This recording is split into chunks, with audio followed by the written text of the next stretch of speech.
Hey guys, what's up? Today I'm going to show you how we cut out the hole here for the sink on the countertop, so stick around.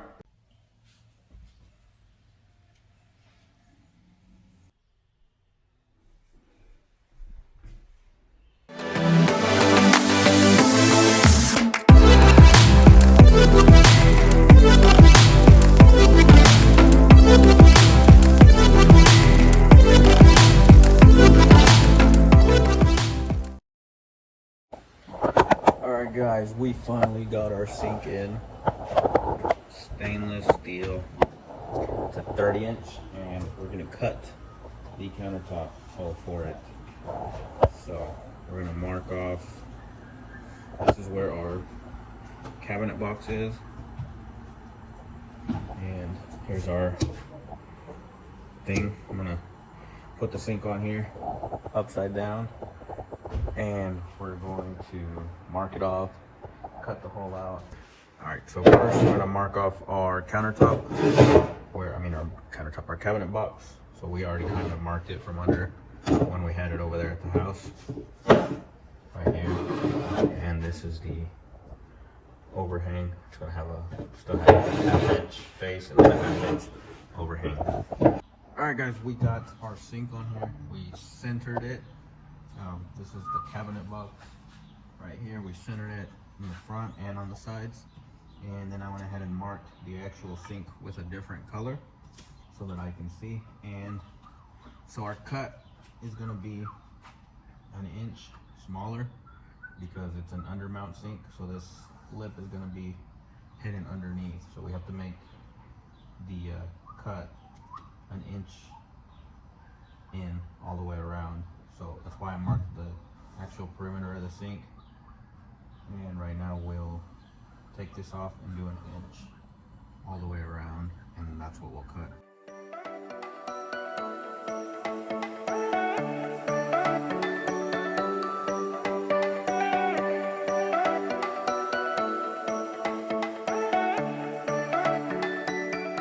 Alright guys, so I used one of these wood bits just to mark the corner. What I'm gonna do is drill the screw all the way through till I can see where it comes out on the top end, and then I'll flip the countertop and use this one to make the hole from the top. I don't want, if I do it from this way,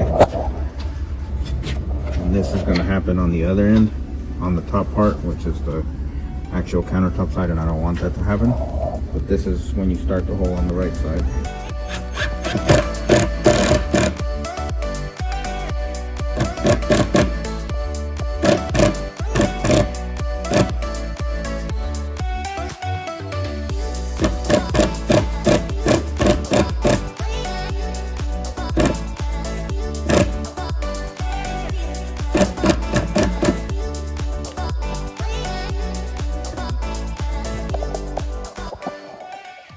See, I got just the tip of it out, just enough, so we know where to start our hole from the other side.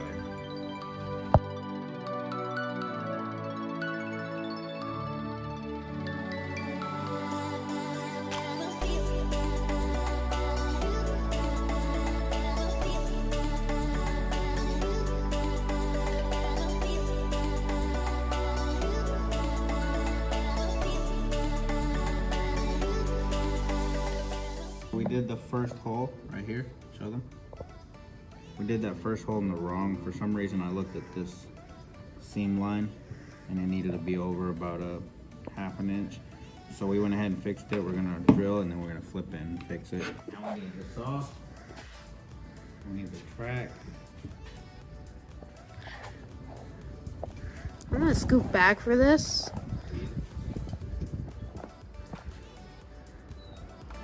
That is gonna be loud.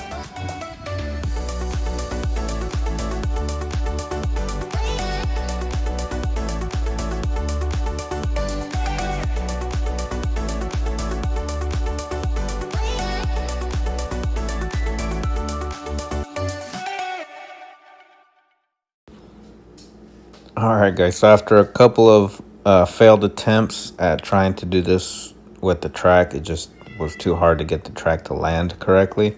So I just went ahead and took off the track and decided to go at it just freehand, going by the lines that I had drawn.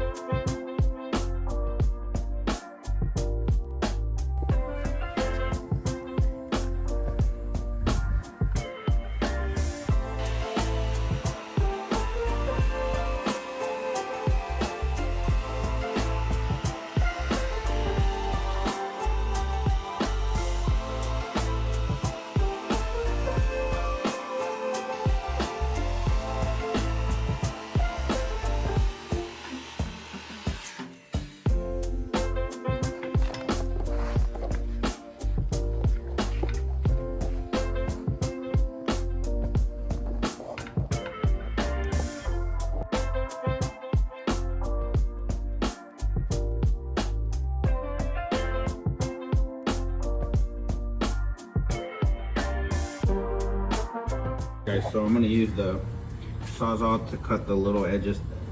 It didn't go all the way, I just didn't want to pass it. So I'm just gonna use this to cut into that.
Are you sweating in nervousness?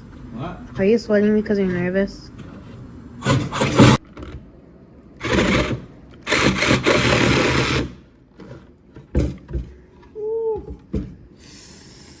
That is not pretty at all.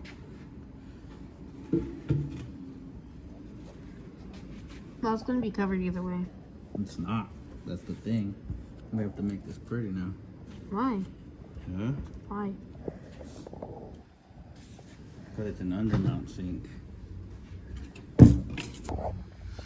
Alright guys, so I'm just using a file to get these little edges right here that I had down with the curves. So didn't come out perfect, but we'll figure it out and get it fixed.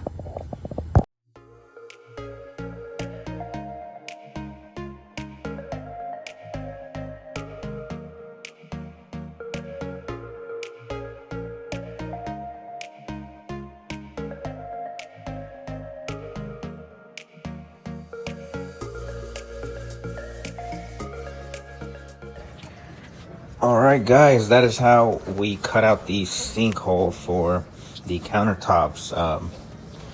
Stick around for part 3 where I'll be installing the sink and the countertops. And yeah, hopefully that helps guys. This is the first time I did this, so I just kind of looked online and found a way to do it. As always guys, thanks for watching, and we'll see you guys next time. It was a little nerve-wracking because I didn't want to ruin the countertops, but I think it came out good. After some sanding and on the inside edges, it looks a lot better.